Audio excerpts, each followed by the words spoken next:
Okay, okay. Nanood na naman tayo mga ganito eh, no? Itong mga ganito, si Beard, Mr. Beard.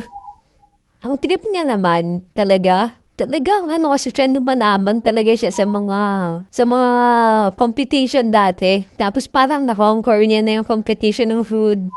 Tapos okay, meron na siyang fame from foods. Tapos parang ganun yung scenario, no?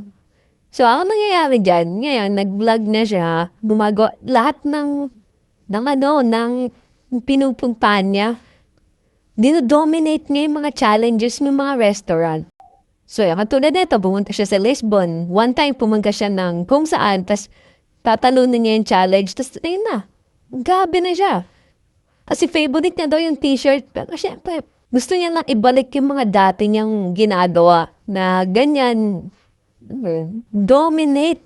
Dominate niya lahat ng challenge. Umiikot siya sa mundo para i-dominate. And si Mr. Beard, ano naman beard niyan? Clip ng beard eh, no? Arap na beard yan, no? Tignan mo naman yung pagkain. Ito, kaya mo ba yan kainin? Diba? Mga nakagawa lang yan. Mga competitive eater lang talaga. Grabe, no? Sobrang laki, no? So, meron daw chips, bacon, and fries. Complete hamburger style. So, ganito, nakikita nila si Mr. Beard, mga ganyan. Siyempre parang, grabe yan. Tingnan mo naman, ubusin niya yan. So, meron daw siyang 600 para matapos niya yan. Tama ba? Ay, hindi. 1 hour lang ata yung kailangan niya. Tapos ganyan yung kailangan niya kainin. Kung dito sa Philippines, di ba parang sa Zark's Burger? Parang ganyan isa, di ba? Oh, tinan mo yung tsura nung manager, oh. Zark's Burger. Di ba? Ay, ang 1/4 para isang Zark's Burger na yan o parang dalawa na yan. Tapos yung kakainin niya, 4 na ganyan. I'm so sorry. Sabi niya, I'm so sorry kasi ang dami nanonood sa kanya eh. Ang dami nanonood sa kanya. Tapos parang nagsasorry siya dun sa mga nanonood kasi di ba hindi ganun ka-enticing manood ng ganyan? Grabe, no? Kasi hindi enticing kasi tinan mo, ganyan niya kainin. Diba? Oh, parang manoy. Oh, tinan mo yan. Kung ikaw ba, ginaganon niya pa, hindi nga kasi kilala si Mr. Beard, man. Wala, kilala ko to si Adam dati ko pa to pinapanood nung ano pa lang ako. Grabe, oh. Lahat yan ilalagay niya sa tiyan niya. Can you imagine? Lahat yan ilalagay mo sa tiyan mo. Kailangan malaki ka talagang tao. Pag kunyari tayo dito sa Philippines, ba tayo? Di tayo ganun kalaki dito eh. So, siguro yung mga ganyang kadami, di talaga natin siya kaya physically. Pero pag ikaw yung mga 6-footer up, tingin ko may edge ka. Ganun talaga, syempre, mas malaking tao, mas malaki yung tiyan. Mas malaki yung appetite. Kaya syempre, kaya yung mga, inyari si Shaquille, di ba? Mas malakas kumain kaysa sa mga 5-footer, di ba? Nag-gets niyo naman yung point ko eh. So, di talaga rin to para sa lahat. Kasi hindi mo siya talaga physically kaya. Grabe. There's no way, sabi. Grabe, no? Kahit ako eh. Gusto ko sa ganyan eh. Kaya nga natin siya may video ngayon kasi grabe. Okay? Damingi pa ng barbecue sauce. Long hair siya. Nakasombrero. Tapos ang laki ng katawan niyan. Parang pang bodybuilder grip talaga.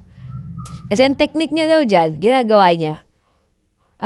Gagawin niya, no? Magda-diet, di ata siya kakain ng at least 1 to 2 days bago siya mag-challenge ng ganyan. So, pinaprepare niya na yung tiyan niya ng ganun.